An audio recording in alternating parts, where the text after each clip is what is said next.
Good evening, everyone, and welcome to Voice of the Province, your chance to discuss political questions of interest to New Brunswickers. I'm Brett Bundell. I'll be covering your regular host, Phil Vincent, who is away this week.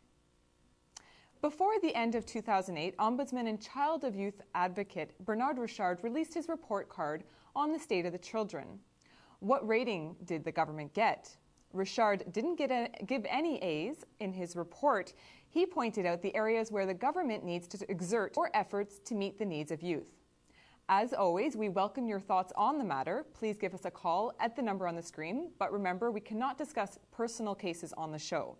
Our guest tonight is Ombudsman Bernard Richard. Welcome to the show. Hi, it's good to be here. Thank you very much.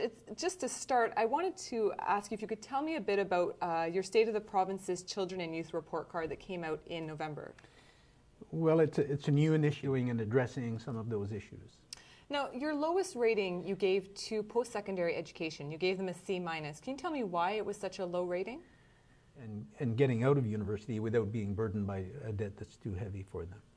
Now, it wasn't just post-secondary education that received a low grade. There was also health, like you mentioned earlier. What can the government do to improve the health of the children and youth in New Brunswick? And a better job at providing services. Now, one thing that you mentioned after the report came out was that although the province does have a lot of statistics on these kind of things, a broader analysis is really hard to obtain. Can you tell me a bit about what that meant when you were putting the report? What did you realize when you were putting it together? Yeah, we certainly. So what we tried to do was raise awareness with that.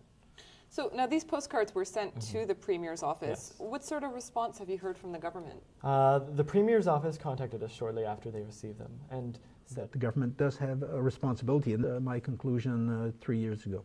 So I certainly agree with it. Now, moving to a different issue, there has been some controversy lately over the non-licensed seniors' homes. Can you give us a bit of background on what this controversy is about?